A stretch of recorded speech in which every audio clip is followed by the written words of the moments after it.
temps pour continuer. Parce que ça commence à aller au bureau. Oh oui? Oui. Ah, ma belle salut! Oui. Alors, on marche tout le temps. Ah, c'est bon. On est très contents. Bonjour, comment va? Bien vous? Très bien, très bien. Oui. Oui. Présentement, Chantal Bégin, qui est notre présidente du CA. Martine Laprande, je suis l'agent de la communication de l'organisation. Bonjour. Donc, on pourrait aller au volant sur le temps, là.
Bonsoir à tous, mon nom est Patrick Ney, je suis l'attaché politique de la ministre Martine Ouellette.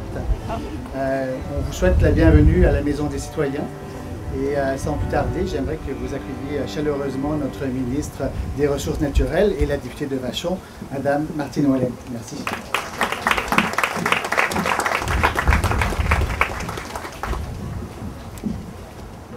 Et bonjour, merci beaucoup d'être venus aussi nombreux aujourd'hui. Puis on est chanceux, on a une super belle journée encore, du beau soleil. On prend toujours la chance de faire ça dehors parce qu'il y a une belle cour au niveau, on appelle ça ici la Maison des citoyens. Donc bienvenue à la Maison des citoyens, c'est aussi votre maison, le bureau de comté de la députée, c'est aussi votre maison. On est là pour vous aider et je suis bien contente de vous voir encore cette année. J'aimerais dans un premier temps saluer quelques personnes ici dans la salle, dans la cour. Lorraine Guéboivin, qui est présidente d'arrondissement ici à Saint-Hubert. Donc, bienvenue. Roger Roy, qui est conseiller municipal. Et je veux aussi souligner qu'Éric Beaulieu, qui est conseiller municipal, était aussi présent, puis est allé pour ses devoirs au centre d'action bénévole. Donc, il devait aller faire un tour, donc il est passé nous voir.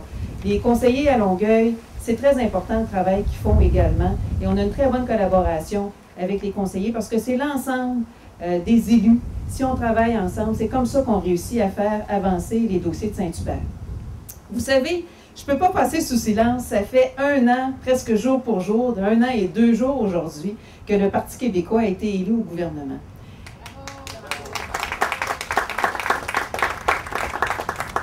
Et je peux vous dire qu'on a eu toute une tâche de redressement à faire. Toute une tâche de redressement et qu'on peut être fier de ce qui a été réalisé depuis 1 an. Rappelez-vous à quoi ressemblait le printemps 2012. Depuis ce temps-là, on a réglé le conflit étudiant. Pierre Duchesne, avec le sommet sur l'éducation, a remis des relations avec les universités, avec les étudiants, a remis des relations de respect. C'est important dans une société qu'on puisse travailler dans le respect. Rappelez-vous aussi, puis on n'en est pas encore complètement sorti, mais on a pas mal avancé, tout le climat de corruption-collusion. Ça gruge une société. Ça gruge une société au niveau de sa fierté. Ça gruge une société aussi au niveau de son argent. Beaucoup d'argent qu'on perd avec ça. L'argent qu'on pourrait utiliser pour faire des choses bien plus constructives. On a mis en place tout de suite en arrivant, ça a été la première loi, on l'appelle la loi 1, une loi pour tous les contrats publics au niveau de l'intégrité. Et je peux vous dire que ça fait une différence. On le sait déjà, les coûts des contrats ont baissé d'environ 30 %. Pas rien, là, 30 % quand on sait que dans les dernières années, il y a 10 milliards par année qui s'investissaient en infrastructures publiques. 30 % de 10 milliards, ça commence à faire pas mal d'argent. Et c'est important pour une société, pour notre fierté, de pouvoir savoir qu'on fait les choses correctement. Se redonner de l'expertise au niveau du gouvernement pour être capable de suivre les contrats. Et c'est ça qu'on est en train de faire. Effectivement, ce n'est pas tout à fait complété, on ne change pas comme ça du jour au lendemain, mais les jalons sont posés et le travail est en train de se continuer. Je peux vous dire aussi que du côté des ressources naturelles, on n'a pas chômé non plus. On a sorti le Québec du nucléaire, on a sorti le Québec de l'amiante, on a mis fin au programme des petites centrales hydroélectriques pour des raisons, oui, de surplus, mais aussi pour protéger nos belles rivières. Puis, sur l'éolien, on a décidé de continuer l'éolien au Québec. Pourquoi? Pour soutenir les emplois. Soutenir les emplois, surtout dans le Bas-Saint-Laurent, la Gaspésie, mais pour tout le Québec, c'est plus de 2000 emplois dans le secteur manufacturier. Et c'est sûr que là, on a une petite période à traverser où on n'a pas besoin d'énergie. Mais on a décidé de créer une industrie manufacturière des composantes d'éoliennes au Québec. Puis on sait que l'éolien et l'hydroélectricité, c'est la meilleure complémentarité qu'on peut imaginer d'énergie verte. Parce que pendant qu'il pleut, pendant qu'il vente, on peut baisser l'hydroélectricité et pendant qu'il ne vente pas, on peut l'augmenter. Et c'est très facile. On ne peut pas avoir une complémentarité comme ça avec l'énergie nucléaire. Donc, on sait qu'à long terme, il y a un avenir. Et si on veut que l'industrie soit là à long terme, mais il faut lui faire passer la petite transition. Et on a décidé de le faire, mais de le faire de façon responsable. On a encadré l'industrie. Donc, c'est-à-dire, on est allé mettre les quantités minimum qu'il fallait pour soutenir les emplois, en leur laissant de la place pour l'exportation, parce que les libéraux, eux autres, ils avaient tellement rempli les carnets de commandes que les usines ne pouvaient plus exporter. Donc, en laissant de la place pour l'exportation, on a mis un plafond au niveau du prix, 9,5 cents, ça ne peut pas être au-dessus de ça pour éviter les excès qu'on a connus, qui se retrouvent dans les hausses tarifaires actuellement, avec lesquelles on n'est pas bien content, là, on vit avec le passé. Et on s'est aussi assuré que ce soit des vrais projets communautaires, donc au moins 50 de propriété des communautés. Donc, c'est comme ça qu'on voit la vision du développement des ressources naturelles. Pour Saint-Hubert, ici, et pour Longueuil, on n'a pas chômé non plus. On a travaillé, vous savez, on est 3 députés, mais aussi 3 ministres à Longueuil. On était très heureux, donc, avec mes collègues Bernard Drainville pour le comté de Marie-Victorin, avec Marie Malavoie pour le comté de Taillon. Donc, 40 millions supplémentaires du côté de la santé pour la Montérégie. On est en train de rétablir l'équilibre entre les régions parce qu'il y avait un déséquilibre entre les régions. On a mis de l'argent pour les soins aussi à domicile. Moi, je continue la clinique de sang à chaque année, donc je marraine la clinique de sang avec Emma Québec. On soutient des organismes communautaires comme Loisirs thérapeutiques Amélis au niveau du maintien à domicile. On appuie aussi les équipes sportives. Pour moi, c'est important. Ça, c'est de la prévention. Si on pouvait faire plus de prévention et moins soigner, bien, on serait pas mal mieux en santé. Puis je pense que ça nous coûterait aussi pas mal moins cher comme société. Puis je pense qu'on serait plus heureux. Donc, appuyer le sport. Vous avez peut-être vu aussi des initiatives un petit peu différentes. Le bonhomme à lunettes, on a travaillé pour faire venir le bonhomme à lunettes, donc qui offre des lunettes à très bas prix pour les gens qui en ont besoin. Donc, avec le Centre d'action communautaire et Télikakoum. Et aussi, on travaille actuellement sur un dentiste nomade. Donc, qui va viser là, les mêmes clientèles qui seraient disponibles. On est en train de faire des démarches là, dans une des églises là, de la paroisse ici à Saint-Hubert. Travailler aussi pour les familles. Donc, vous avez vu ma collègue qui a un ministre de la Famille, Nicole Léger, qui a annoncé le guichet unique pour les CPE. On avait déjà annoncé 28 000 nouvelles places en CPE en garderie, et donc là, un guichet unique. Et c'est important pour s'assurer que les informations provenant des listes d'attente et du ministère de la Famille, puis on sait ici à Saint-Hubert, parce qu'il n'y a pas tout à fait les mêmes informations, là au moins, on va avoir un guichet unique, on va savoir exactement qu'est-ce qu'on a de besoin.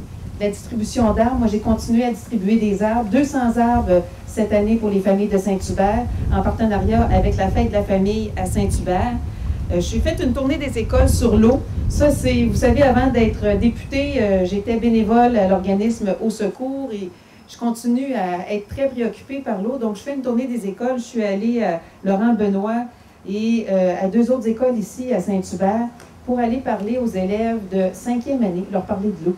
À quel point c'est important, c'est précieux. On en a beaucoup, mais il faut en prendre soin de l'eau. Donc, il y a une distribution de bouteilles réutilisables parce qu'on sait les bouteilles à usage unique qu'on a, bien, ça remplit nos sites d'enfouissement et d'acheter de l'eau, bien, vous savez, ça coûte 2000 fois plus cher que l'eau du robinet pour la même qualité. Donc, quand on peut utiliser des bouteilles réutilisables, je pense que c'est une meilleure consommation. On a supporté la bibliothèque de l'école d'Iberville et aussi la rénovation de la cour d'école Charlemagne. Parce que pour moi, les enfants, la famille, c'est la base. C'est le noyau familial, c'est la base, la structure dans laquelle on évolue. Et c'est important de soutenir les enfants, de soutenir les parents et les familles. On a aussi travaillé pour le pont Champlain. Bon, le pont Champlain, c'est fédéral. Donc, mais nous, on s'est dit du côté de Québec, on va s'assurer que ce qui est le transport en commun, donc on a annoncé qu'il y aurait un transport léger sur rail sur le pont Champlain pour améliorer le transport en commun entre la Rive-Sud et Montréal. Et finalement, j'ai travaillé en collaboration avec la Ville de Longueuil et je veux souligner l'excellente collaboration que j'ai eue avec la Ville de Longueuil. Et ça me permet de saluer Nathalie Boisclair, conseillère municipale qui vient d'arriver, qui s'occupe aussi directement de ce dossier-là. Donc, le dossier du mur anti-bruit, ici, le long de la 116. Donc, il y aura là, il a été décidé, ça a été annoncé par la Ville et moi, j'ai fait les démarches auprès du ministère du Transport. Une première section sera en construction, donc je suis bien contente parce que ça va permettre d'avoir, pour le quartier qui est adjacent, d'avoir une meilleure qualité de vie. Pour l'avenir, parce que vous savez, l'automne s'en vient et du côté du gouvernement, on a encore beaucoup de pain sur la planche. On a fait beaucoup de redressements depuis que nous sommes arrivés, mais là, ce qu'on a le goût, parce que faire le ménage, là, faut, là, mais c'est pas ce qui est le plus fun, hein? On le sait bien, ce qui est le fun, c'est de construire. Et donc, là, on va pouvoir commencer à construire pour l'avenir du Québec, pour les emplois du Québec, pour l'identité, notre culture et pour prendre soin de notre monde. Du côté des ressources naturelles, parce que je vous en parle un petit peu parce que, quand même, hein, je suis dans ça tout le temps puis ça me passionne. J'ai lancé au mois de juillet passé une consultation sur les enjeux énergétiques du Québec, de la réduction des gaz à effet de serre à l'indépendance énergétique du Québec. Les consultations ont commencé cette semaine à Joliette. Et donc, on fait le tour de l'ensemble des régions du Québec pour aller entendre les gens sur la question énergétique. Les enjeux ont tellement changé avec les gaz de schiste aux États-Unis. Il y a eu beaucoup de gaz naturel sur le marché. Ça a fait chuter les prix de gaz naturel. C'est plus difficile pour nos exportations. Au niveau mondial aussi, la situation a changé. Donc, nous, on met en place une consultation. On va écouter les gens. Mais d'ores et déjà, on veut que ça se place dans une perspective de diminution des gaz à effet de serre. On va être un leader mondial au Québec. Puis on a les capacités de faire ça avec notre énergie verte. L'énergie, l'hydroélectricité et le vent, c'est extraordinaire. Ça émet presque pas de gaz à effet de serre. Ça émet même moins de gaz à effet de serre. Et ça, les gens sont souvent surpris que le solaire photovoltaïque, ça en émet 4 fois moins. Mais ça en émet 900 fois moins que le charbon. Et donc, c'est extraordinaire ce qu'on a comme potentiel. L'efficacité énergétique. Il faut miser sur l'efficacité énergétique. C'est la meilleure source d'énergie. Puis ça crée des emplois partout dans toutes les régions du Québec, tant au niveau industriel, résidentiel, commercial. Et un de mes bébés, une de mes belles visions d'avenir, c'est l'électrification des transports. C'est un sujet qui est multi-ministère. C'est le ministère des Ressources naturelles, le ministère du Transport, le ministère de l'Environnement. Mais l'électrification des transports, là, c'est quelque chose, on a au Québec une expertise, on a développé des brevets avec nos centres de recherche, on a des industries de composantes électriques. D'ailleurs, dans la région ici, on a Batium qui est à Boucherville, on a T qui fabrique des batteries, on a TM4 qui est à Boucherville qui fabrique des batteries, on a Fostec qui fabrique le matériel qui rentre dans la composition des batteries qui est à Candiac ici. On a l'IREC, l'Institut de recherche en électricité du Québec, d'Hydro-Québec, un des meilleurs centres de recherche mondial sur les matériaux qui rentrent dans la composition des batteries. Les batteries, c'est vraiment ça qui va faire la différence dans les véhicules électriques. On a aussi au Québec des entreprises qui fabriquent des véhicules de transport. On a Bombardier Produits récréatifs, on a Bombardier Transport, d'ailleurs, juste ici, l'autre côté de la 30, là, à Saint-Bruno. On a Paccard qui fabrique des camions, on a Novabus, des autobus municipaux, l'Autobus Lyon qui fabrique des autobus scolaires. On peut donc, avec l'ensemble de ces entreprises-là, créer au Québec un nouveau secteur de développement économique qui sont les véhicules électriques. Et la bonne nouvelle, ça va être bon pour le développement économique, pour les emplois, ça va être bon pour l'environnement en diminution des gaz à effet de serre et aussi en diminution du smog au niveau de la qualité de l'air. Mais pas juste ça, ça va être bon pour l'exportation. Parce qu'il n'y a pas juste au Québec qu'on veut électrifier notre transport. Partout sur la planète, ils vont vouloir aussi électrifier leur transport. Donc, c'est un secteur d'avenir qu'on veut travailler. Je suis aussi actuellement en commission parlementaire sur les mines. Donc, une nouvelle loi sur les mines, c'est la 3e tentative au niveau du gouvernement et j'espère que ça sera la bonne cette fois-ci. Et on veut avoir plus de transformation au Québec. On a beaucoup de minerais au Québec, mais peu de transformation de minerais extraits au Québec et transformés au Québec. Et la transformation, ça crée de 3 à 4 fois plus d'emplois que l'extraction. Donc encore là, des emplois à travers tout le Québec avec la transformation, et on est capable de faire de la transformation au Québec. J'ai mis en place la charte du bois. La charte du bois, c'est pourquoi? C'est pour qu'il y ait plus de bois dans l'industrie de la construction. Et encore là, le bois, c'est la forêt, et c'est des emplois dans toutes les régions du Québec si on utilise plus de bois dans la construction. Et on a des entreprises comme Chantier Chibougamau, comme Barrette Chappet, qui sont des séries extraordinaires, qui ont développé des nouveaux produits de poutres en bois. Et j'ai vu des bâtiments qui sont construits avec ces poutres-là. Je peux vous dire qu'en plus de développer des emplois au Québec, qu'en plus de diminuer les gaz à effet de serre en utilisant du bois, c'est beau, c'est magnifique ces édifices-là. Donc, plus de bois dans nos constructions.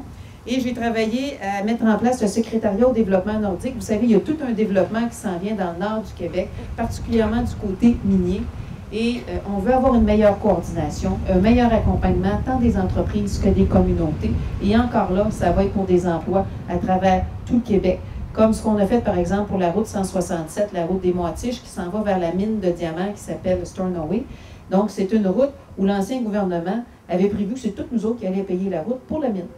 Nous autres, on a dit non, ça ne marche pas. Puis en plus, il y avait des dépassements de coûts. Je suis surpris, des dépassements de coûts épouvantables. On a arrêté ça, ces folies-là, et on a négocié avec la minière. Et les dernières sections, c'est la minière qui a pris la construction à ses frais. Ça nous a permis de diminuer les coûts. La minière était satisfaite parce que là, on est en train de ne pas être capable de respecter l'échéancier. Puis pour une minière, l'échéancier, c'est important. Et là, moi, j'ai vu des photos de la route qui est en construction. La première voiture, je crois, elle est passée il y a 2 semaines. Et on a économisé 125 millions.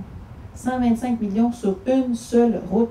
Et donc, ça va être notre vision du développement des infrastructures. Ce n'est pas à tous les Québécois à payer des infrastructures qui vont servir rien que pour les minières. Nous, ce qu'on veut, c'est que ce soit des infrastructures publiques qui soient utilisées avec une équité au niveau d'accès. Ce n'est pas une minière qui va payer une infrastructure et les autres n'auront pas accès. Non. Une équité, donc une infrastructure, mais payée par les utilisateurs. Donc, c'est les minières qui sont les utilisateurs. Et c'est un modèle que les minières, ça les intéresse beaucoup. C'est comme ça que le port de Sept-Îles a fait son agrandissement au niveau du quai, et c'est un franc succès au niveau du port de Sept-Îles. Donc, nous voulons un développement responsable qui va permettre de créer des emplois à travers tout le Québec. Ça en vient aussi à l'automne, et là, il y a tout un travail qui est réalisé par mon collègue Bernard Drainville sur toute la Charte des valeurs. Donc, je pense qu'au Québec, on est mûr. On a eu toute une réflexion collective depuis un certain temps sur la Charte des valeurs au Québec, et vous aurez plus d'informations, mais au Québec, on est un peuple extrêmement accueillant. Mais je pense que c'est important de dire, quand on vient ici, comment ça fonctionne? Au niveau de l'égalité entre les hommes et les femmes, au niveau de l'accès aux différents services publics. Donc, c'est ce qu'on veut dire avec la Charte des valeurs. On va avoir aussi beaucoup de pain sur la planche sur l'ensemble des dossiers avec mes différents collègues, mais je ne veux pas vous retenir trop longtemps. Je sais qu'on a une belle journée.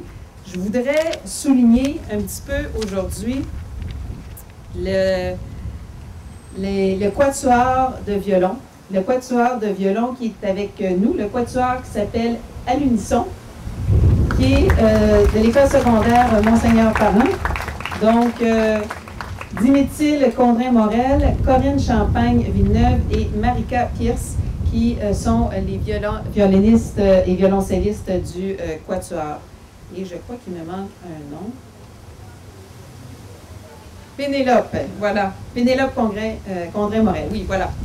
Donc, merci beaucoup d'avoir été présent avec nous et de pouvoir agrémenter notre bel après-midi de musique. C'est agréable et ça permet d'apaiser les humeurs, d'avoir de la belle musique comme ce qu'on a eu cet après-midi.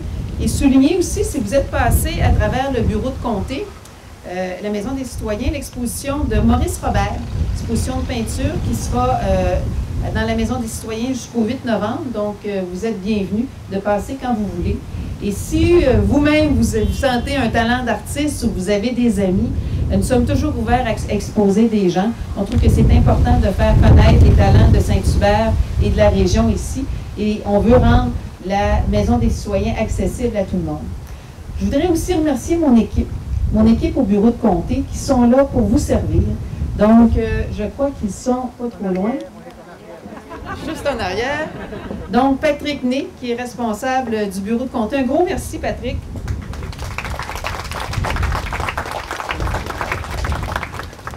Isabelle Perron et Jocelyne qui travaillent également avec lui. Donc, un gros merci pour votre travail que vous faites dans le comté. Et je veux vous dire, si vous avez des projets, des initiatives, parce que c'est sûr qu'avec les budgets qu'on a comme député au niveau de l'action bénévole et comme ministre dans le budget discrétionnaire, c'est pas nécessairement pour vous appuyer dans les budgets récurrents, mais si vous avez des initiatives ponctuelles, ça va toujours me faire plaisir de pouvoir vous aider à réaliser vos projets. On est là pour ça. Et si à un moment donné, vous avez aussi besoin d'un petit coup de main pour passer à travers une année plus difficile, venez nous voir. On est là pour vous aider. Le milieu communautaire à Saint-Hubert, c'est ça qui crée le tissu. Le tissu qui permet d'avoir un réseautage, qui permet d'avoir une qualité de vie à Saint-Hubert, tant au niveau des activités avec les jeunes, le sport, les soins à domicile, les activités pour les aînés, pour les familles, pour les femmes, pour l'environnement. C'est ce qui crée notre tissu communautaire, nous ici à Saint-Hubert, et la force de Saint-Hubert. Donc, on est là pour vous aider. Gênez-vous pas. Ça va nous faire plaisir de vous aider dans la réalisation de vos activités. Donc, un gros merci. Lâchez pas votre excellent travail. Si on vit aussi bien ici à Saint-Hubert, c'est par toute l'action que vous faites, les organismes communautaires, qui est multipliée par l'ensemble des bénévoles qui vous accompagnent. On ne le dit pas assez souvent. Vous direz merci à tous vos bénévoles aussi pour moi. C'est tellement important le travail qu'ils font et le travail que vous faites de faire de la coordination des bénévoles, parce que c'est ça aussi qui fait la différence. Vous êtes capable, à partir des structures, des réseaux que vous avez, de multiplier votre action. Et moi, je vous remercie pour ce que vous faites. Je vous remercie pour ce que vous faites pour les gens de Saint-Hubert. Chacun des gestes que vous portez avec chacune des personnes, des familles, ça fait la différence. Et des fois, ça fait en sorte qu'une personne qui pense, qui voit pas d'avenir, qui voit pas comment elle va s'en sortir, bien, ça fait en sorte que vous l'aidez à traverser ce moment-là. Et à un moment donné, le paysage se dégage et là, les visions d'avenir et de projets peuvent se réaliser. Mais ça, c'est grâce au travail que vous faites et moi, je suis là pour vous appuyer. Un gros merci.